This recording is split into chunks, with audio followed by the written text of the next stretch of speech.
Ah, mes chers camarades résistants de la pensée unique, bienvenue dans ce nouveau décryptage des turpitudes occidentales. Aujourd'hui, nous allons disséquer avec la finesse d'un scalpel rouillé la dernière pantalonnade sanglante orchestrée par ces champions autoproclamés de la démocratie et des droits de l'homme. Accrochez-vous à vos chapkas, car la planète entière, oui, vous avez bien entendu, la totalité de notre pauvre globe est prise en otage par une secte de la mort, ni plus ni moins. Et qui tire les ficelles de cette mascarade sanglante? Washington, bien sûr, le grand marionnettiste du chaos mondial. Commençons sans plus de préliminaires hypocrites, car le temps presse et la vérité, elle, n'attend pas les communiqués édulcorés de la Maison-Blanche. L'attaque dévastatrice, que dis-je, apocalyptique, contre l'Iran, perpétrée par cette clique d'ethno-suprémacistes psychopotes et génocidaires nichés à Tel Aviv, une déclaration de guerre à peine voilée, soyons clairs, a été coordonnée dans ses moindres détails sordides avec le locateur actuel du bureau ovale, ce monsieur loyal du cirque macabre, Donald Trump en personne. Ce narcisse infantile, noyé dans le bassin fétide de sa propre image boursouflée, a lui-même vendu la mèche dans un de ces gazouillis décousus dont il a le secret. Morceau choisi de cette prose digne d'un Caligula sous amphétamine. J'ai donné à l'Iran chance après chance de conclure un accord. Ah, l'accord! Entendez par là ces dictats unilatéraux, puisque c'est bien lui, le grand démiurge à la chevelure peroxydée, qui a torpillé l'accord initial, le JCPOA, simplement parce qu'il ne portait pas sa griffe pestilentielle. Quelle hauteur de vue, n'est-ce pas? Je leur ai dit que ce serait bien pire que tout ce qu'ils connaissent, anticipent ou qu'on leur a dit.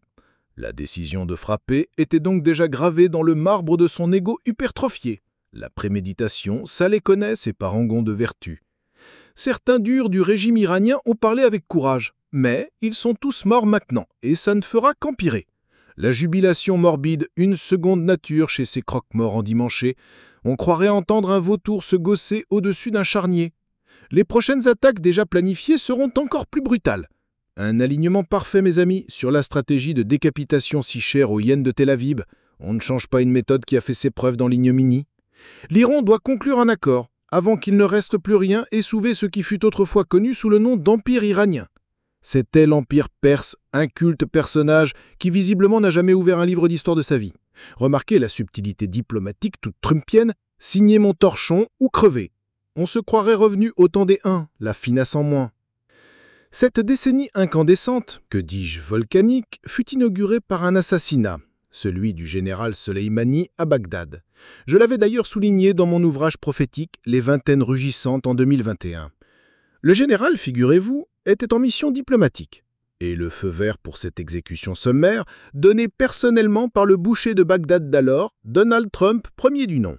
Bis repetita, chers amis, car au milieu de ces mêmes vingtaines rugissantes, nous voilà propulsés au bord d'une guerre cataclysmique en Asie de l'Ouest, avec des répercussions planétaires, par l'assassinat en série des dirigeants du CGRI à Téhéran, œuvre de cette entité sioniste psychopathe et génocidaire, et après un kabuki grotesque de tromperie et de faux semblants, le feu vert à Tel Aviv.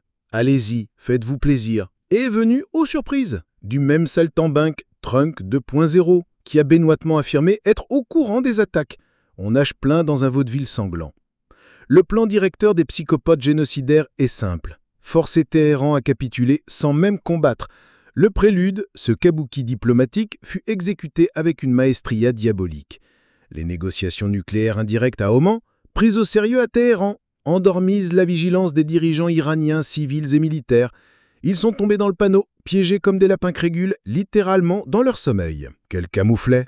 L'ayatollah Khamenei, lui-même en danger physique, car Israël applique sans vergogne son modèle de décapitation déjà testé sur le Hezbollah, est face à un choix cornélien. Que dis-je, shakespearien? La capitulation ou la guerre totale? Et ce sera la guerre totale avec les États-Unis comme participants directs, n'en doutons pas une seconde. Les dirigeants iraniens, en particulier la présidence Pédeshkian, farcis de partisans d'un accommodement avec l'Occident prédateur, ont été bercés d'un faux sentiment de sécurité, oubliant que les tueurs en série ne font pas dans la diplomatie, mais dans l'éviscération. Ah, la belle affaire! Le prix à payer pour l'Iran sera donc encore plus insupportable. Téhéran répondra, si tant est que ses capacités soient encore intactes.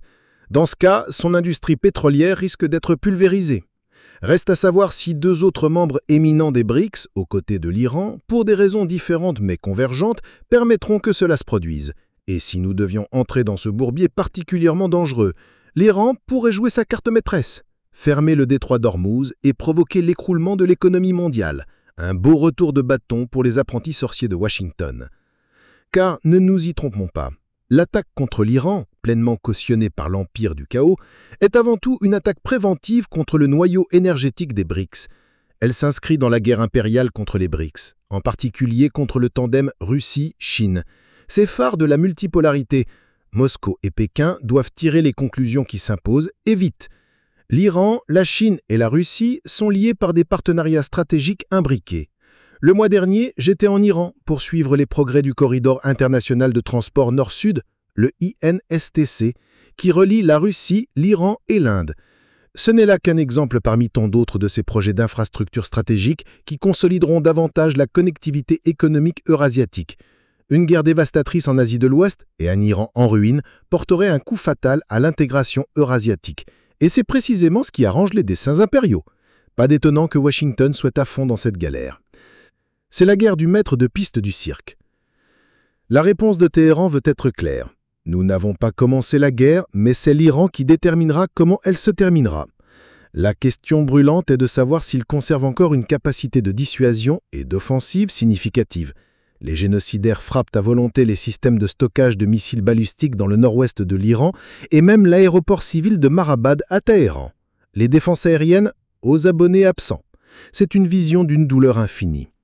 La propagande de l'armée israélienne, rien de vérifié jusqu'à présent bien entendu, prétend que certains silos de missiles et complexes mobiles ont été détruits même avant d'être mis en alerte de combat.